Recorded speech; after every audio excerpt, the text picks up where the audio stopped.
Pamela, what time do you plan to arrive home? It's already 6:30 p.m., you know? You should have been here hours ago. I'm really sorry. My meeting took much longer than I anticipated. I'm just about to board the train that will take me home. Please don't be angry with me. Ugh, you've been coming home later and later these days. My poor boy James has been sitting here with a rumbling stomach, waiting for you to cook him a decent meal. Do you want to make my son starve to death? I'm sure that you have the ability to slip out of those boring meetings at work. Please show some consideration, young lady. Your husband's dinner is much more important than your meetings anyway. No, this was a crucial meeting about one of our collaboration products with another company. I have a lot of responsibility on this project, so there's no way I can leave before the meeting is over. I have to stay until the end and make sure everything is done properly. Stop making excuses just so you can focus on work while neglecting your essential duties as a wife, such as looking after your husband and making him happy. My son has no need for such a lazy and selfish wife. He'll divorce you. I say, divorce. You don't deserve him. Looking after him? Come on. James is a fully grown man, not a baby. He can take care of himself.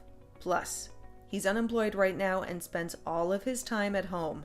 He has plenty of time to cook for himself or help you out in the kitchen. Do not talk back to me, young lady. You are being very disrespectful and rude. Sorry. It's going to be a little while longer before I get home, though.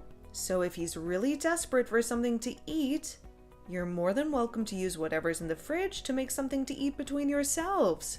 There's some eggs, cheese, bread, and ham. You can make a sandwich or an omelet or something. What? Do you seriously intend to make your mother-in-law into some cheap imitation kitchen maid? Ugh, have you no shame? I've never heard of such cheek. You are being very ungrateful and inconsiderate. I'll have him divorce you if you're not careful. You are not worthy of being his wife. No, I didn't mean that. I'm sorry. Just forget I said anything. I didn't want to upset you. We won't be waiting for you any longer. Too hungry. He's going to faint. If he doesn't eat soon, we'll find a sushi restaurant or someplace to eat out tonight. So we won't be needing any supper from the likes of you. You can keep your food for yourself. Hold on. Where are you going to get the money for that? You know we're on a tight budget right now. We can't afford to eat out. Oh, good grief. You really are a failure of a wife. My son picked the short straw with you, didn't he? You are a terrible match for him. I'll have him divorce you before long. I mean it. You are ruining his life.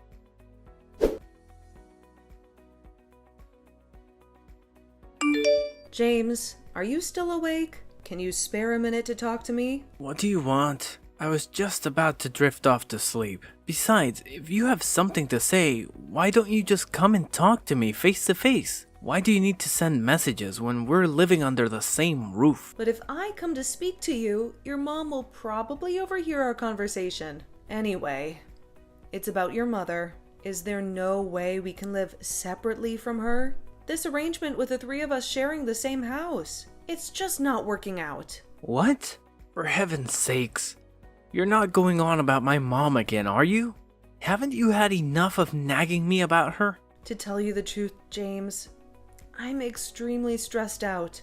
I agreed to have her live with us because I felt sorry for her being lonely after your dad passed away. But she's causing me so much stress. It's unbelievable. Does she think I'm some kind of servant? She forces me to do all the housework, even though I'm working long hours at my job. Not only that, but she barely ever lifts a finger to help me out. If there's ever anything she doesn't like, even if it's a minor thing, she immediately brings up divorce and threatens to make you end the marriage with me. What's more, despite the fact that she makes absolutely no money and contributes nothing to the household finances, she goes out to restaurants on extravagant spending sprees. always bringing home bag loads of useless junk. There's no other way to put it, James. I've reached my breaking point, and I can't take it anymore. What do you want me to do? You can complain about her as much as you want, but she doesn't have anywhere else to go.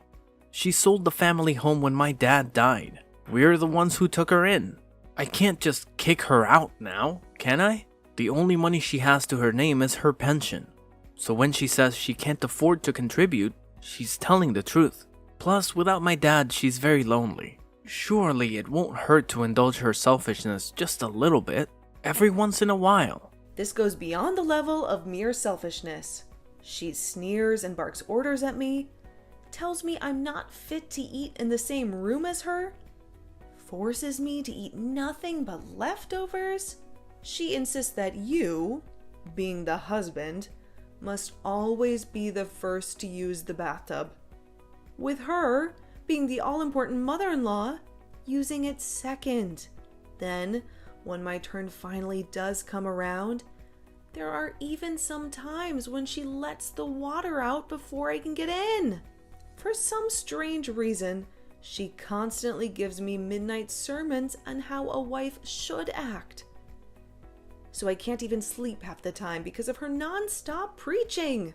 Since she moved in with us a year ago, I lost 10 kilograms from not eating properly due to all the stress. This is malicious bullying, plain and simple. It's a miracle I managed to tolerate her this long. And the only reason I did is because she's your mom. But I'm sick of being treated like I'm less than human. I've reached my limit.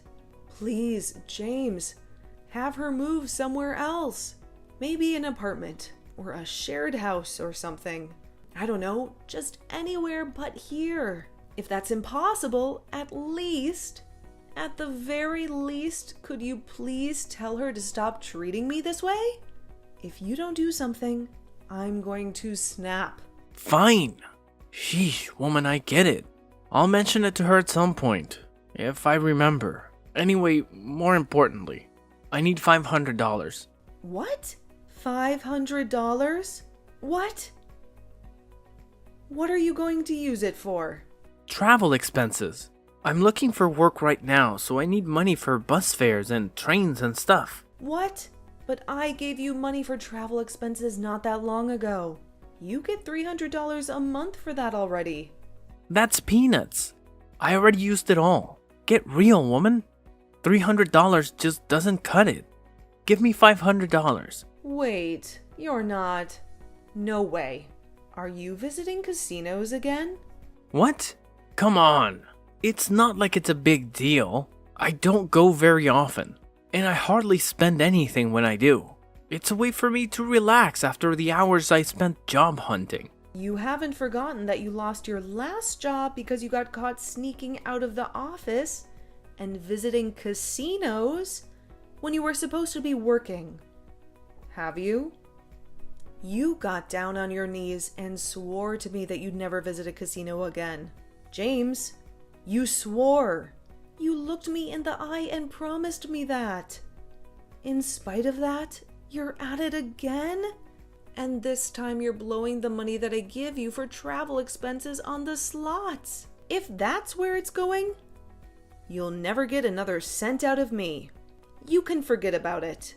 Oh, give it a rest, woman. You're like a broken record. Nag, nag, nag. That's all you ever do. It's up to me how I spend my time. Are you saying I'm banned from relaxing? To take my mind off the stress of trying to find a job in this tough economy? Who gave you the authority to do that? The only thing you're good for is bringing in money anyway. If you can't even toss me a few dollars when I'm in a pinch, then what the hell do you bring to the table? What else do you have to offer? What? What does that mean? The only reason I have to work like a dog now is because you got fired for acting like a moron. Job hunting? Give me a break. All you do is laze around on the sofa like a sack of potatoes. You don't even bother to look for work. You just sit there and watch TV all day. Then you have the nerve to spend the money I give you for getting around town on the slots? You have no right to be angry with me. You should be grateful that I'm supporting you. Oh, just button her already. Nag, nag, nag. You think you're so much better than me just because you happen to have a job, don't you? You think you can boss me around and tell me what to do, don't you? Screw this. I'm going to sleep. I don't need to listen to your crap. Wait, James, don't go. We need to talk.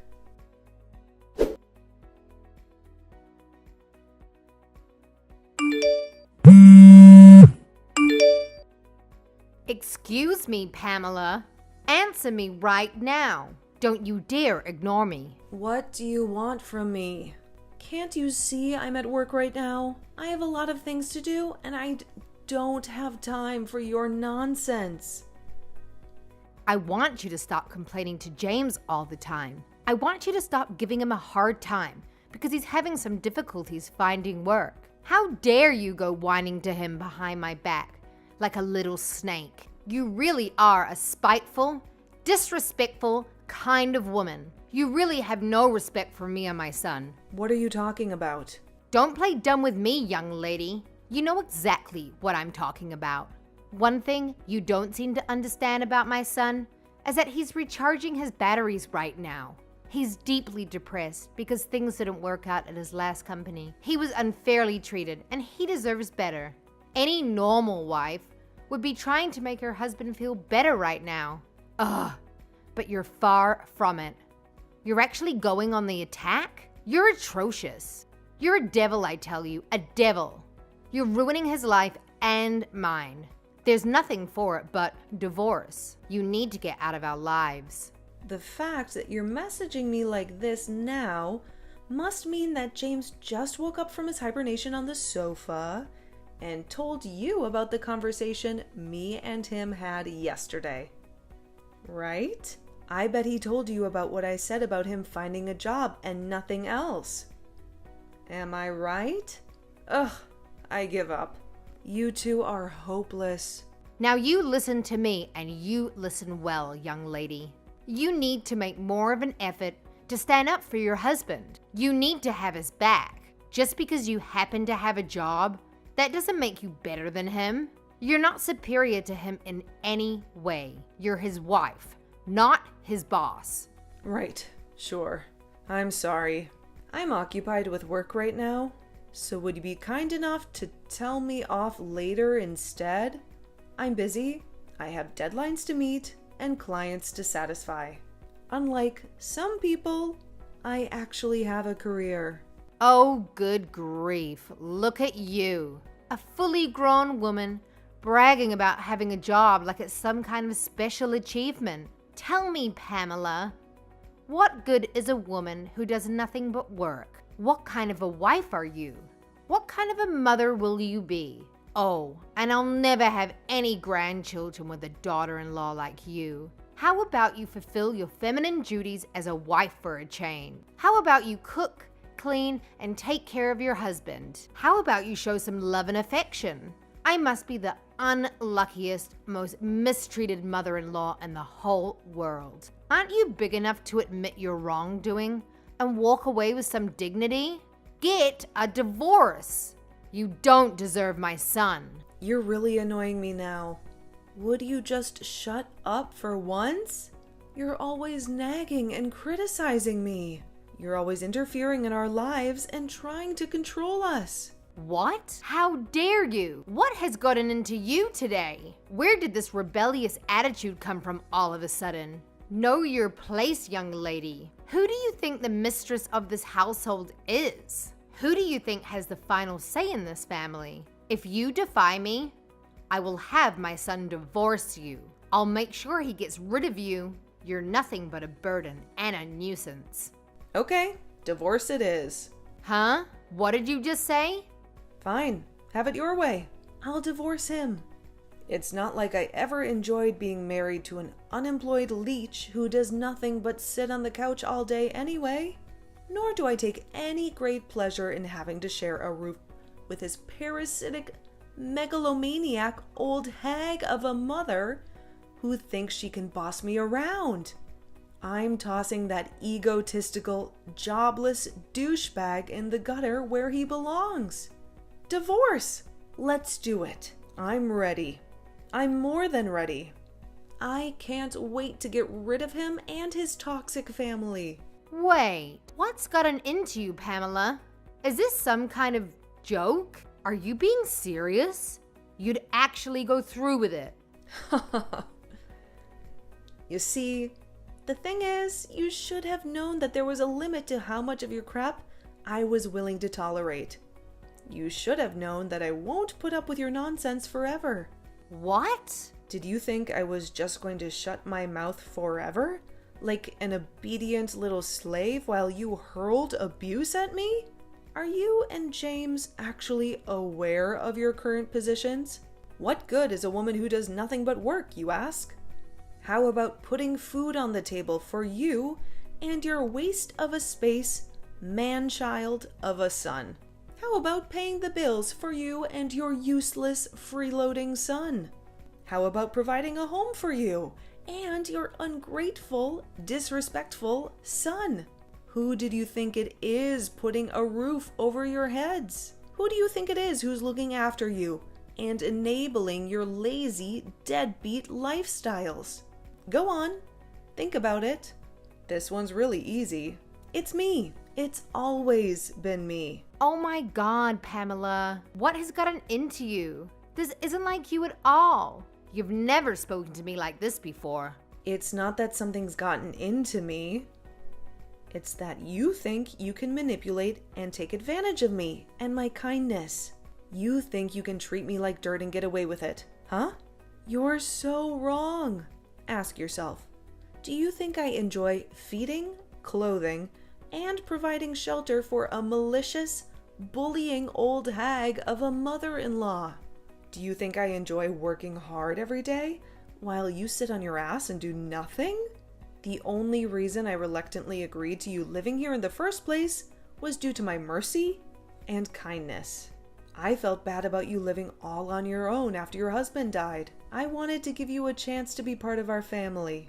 And this is how you repay me, by walking around like you own the place and treating me like your slave, by interfering in our marriage and trying to control our lives, by threatening me with divorce when you don't get your way.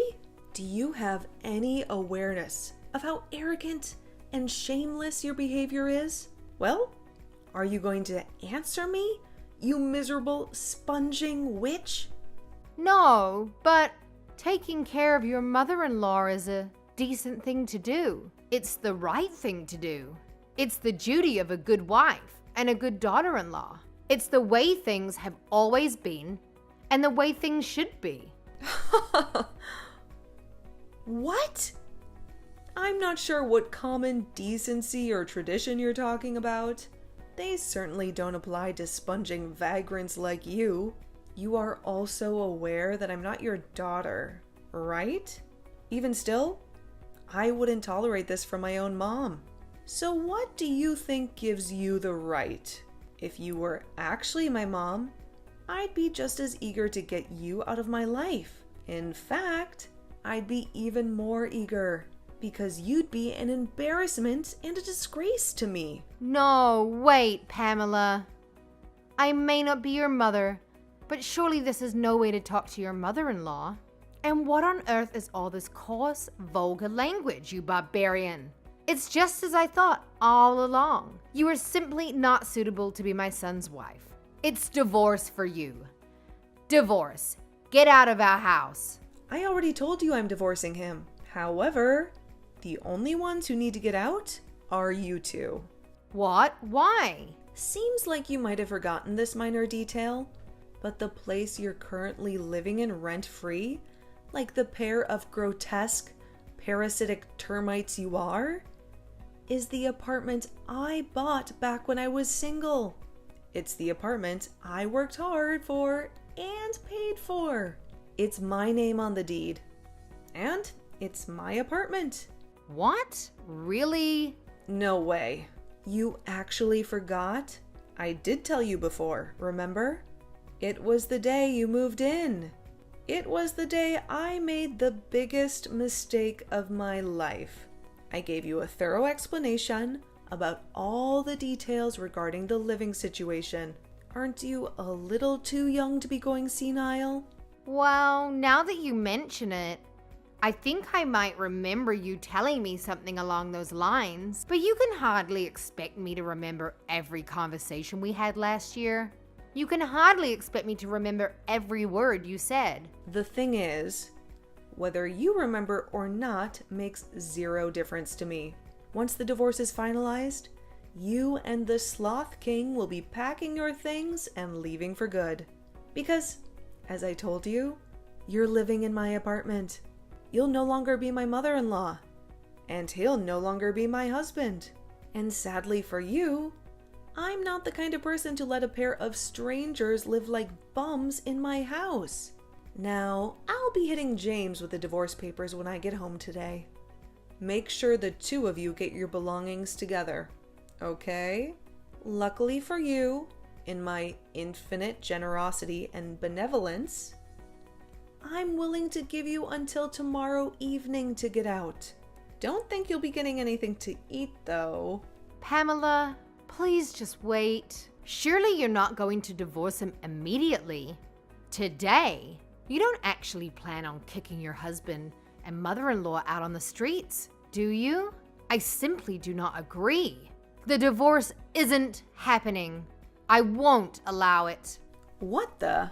Why, have you done a complete 180 all of a sudden? You seem to be happy enough to walk all over me when you thought you could get away with it. You waved around the notion of a divorce like it was your prized family crest, using it as a pretext to say whatever you wanted, whenever you wanted. Then, the moment you realize things are no longer going in your favor, you're suddenly opposed to it. Don't make me laugh. What? You're the one who started all this in the first place. You wanted a fight, didn't you? All I did was give you what you wanted. You should be grateful. Don't you dare try to start to worm your way out of it all of a sudden. And I won't allow it. Who do you think you are? Since when were you the queen? Did I miss your coronation?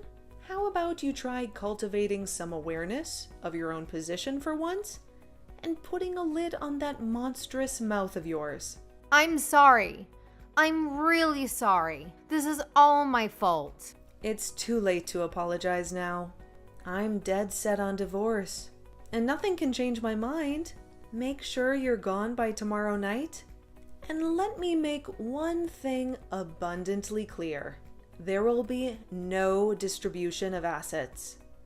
James, the eternal NEET, has no savings of his own, and we have no shared accounts either. There's no money for him to receive, not a single cent, so don't bother trying to put it in any claims. I would feel bad about throwing you out onto the streets without any clothes, so I'll allow you to take the bare minimum of clothing and everyday necessities with you.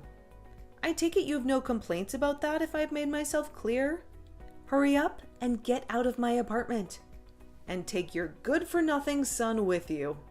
Oh my gosh. Oh, please just wait.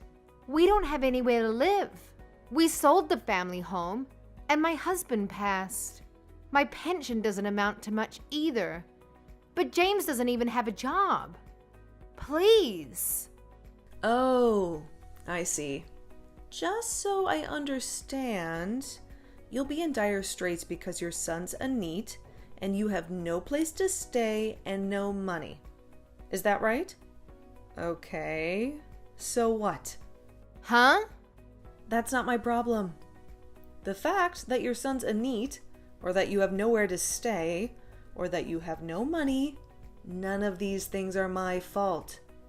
If you're struggling for money, you could always have James earn you both a living on the slots. And why can't you find a job if you've got the energy to bully your daughter-in-law 24/7? Then holding down a job shouldn't be a problem. Oh, I saw a local supermarket was recruiting the other day. Do that. Oh my God. God's not going to help you now. Nor is playing the victim. And I mean, please, is this really any way for a full-grown woman to behave? If you don't have any money, then you work. Surely you at least understand that you're not a child. Why? Why are you doing this? I think you know full well. Why? Because you defied the mistress of the household.